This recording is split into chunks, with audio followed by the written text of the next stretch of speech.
tech news, but with hoods on. Hoodlinked. After retailers screwed up PlayStation 5 pre-orders last week by launching product pages early, Microsoft said their retail partners were prepared for an onslaught of console-hungry gamers when pre-orders for the Xbox Series X and S went live Tuesday morning. The launch proceeded on schedule, but online stores still found their servers overloaded with requests from people like Colton for Xboxes, and they quickly sold out. Unfortunately, some fans fell victim to Microsoft's confusing naming scheme and accidentally ordered Xbox One X's instead, with Amazon marking a 740% increase in sales of their 3-year-old console. And if you're one of those poor souls, or if you just couldn't get a Series X or S, don't worry. Microsoft is holding a certain amount of consoles in stock for the actual launch on November 10th. Until then, you can play with the new Xbox Remote Play feature, which lets you stream games from your console to your Android phone. This is not to be confused with xCloud, the cloud streaming service, which Microsoft is adamant will launch on iOS, despite Apple's predictably silly rules about having a dedicated app for each cloud game. Their iOS home screen would be so crowded. Although you could make it look pretty sweet with them new widgets. For the first time in my life, I want an iPhone. Feels weird. You gonna get an Xbox too? Maybe. Microsoft is also holding their Ignite developer conference right now, where they've made a few interesting announcements. The company is developing a method of holographic storage involving sending beams of light through lenses at a crystal cube, which can hold information until it's wiped with UV radiation.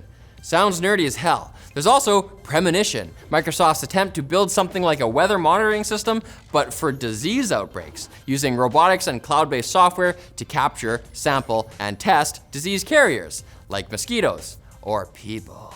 I guess soon it'll be normal to see spot robots just leaping around, snatching flies out of the air. A beautiful future. And finally, Microsoft announced an exclusive licensing agreement with OpenAI's GPT-3 language model. In case you forgot, GPT is the AI behind the amazing AI dungeon text RPG. I can see it now. Bethesda's first game under its new management, Microsoft Language Simulator. It'll be sick, as long as you don't need words to mean anything. And a bunch of leaks from German site Within Future have given us a look at the possible specs and design of both the Google Pixel 5 and the Google Pixel 4a 5G. The leak is consistent with previously seen rumors claiming the Pixel 5 will have a 6-inch OLED 90Hz display covering the whole front with a cutout selfie camera. Bye-bye gesture controls, I guess. And good riddance. Hey, I use those. Inside is a Snapdragon 765G with sub 6 GHz 5G support, 8 GB of RAM, and a 4080 mAh battery. The Pixel 4a 5G supposedly has the same processor, but only 6 GB of RAM, a smaller battery, and a display capable of a measly 60 Hz, although it is slightly larger. Or is it? I don't know, and neither do you, but we should both know for sure come September 30th when Google officially unveils both devices. For now, it's time for the Quick Bits, brought to you by Brilliant, the website that helps you reach your learning goals by working just a little bit every day. The courses use interactive explorations and a mobile app to take complex concepts and break them up into delicious chunks of your intellectual convenience. We suggest checking out their Mathematical Fundamentals course, which has been redesigned with interactive features to help you, yes you, with the foundational concepts behind algebra, number theory, logic, and all other things that are all smarty pants, making it a great resource for STEM students. The first 200 people that head to brilliant.org/techlinked will get 20% off an annual premium subscription. So check it out right now. Brilliant. Whoa, Quick Bits? Ha, yes! At their Battery Day event yesterday, Tesla announced that upcoming advancements in the company's battery technology will enable them to sell a $25,000 electric car in 3 years.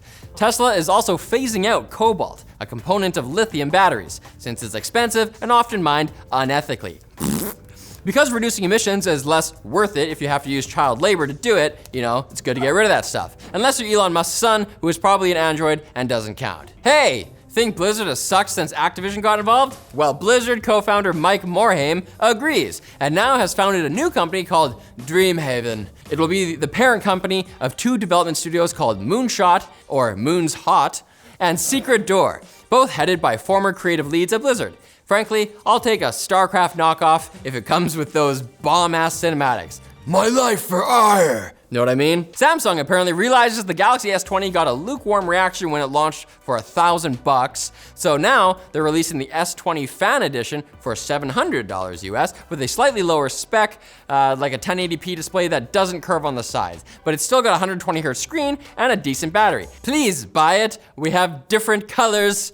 Please. Google Maps is getting an update that will show the 7-day average COVID cases in US states, a handy metric for planning your next road trip, which you probably shouldn't be taking right now, but if you do, consider heading straight downward into a bunker. And hey look, it's the Sony Xperia Play 2, a phone that never launched, but from the looks of it, it should have, because with its thin screen and stylish PlayStation-style buttons, it could have been an awesome mobile alternative for PlayStation fans.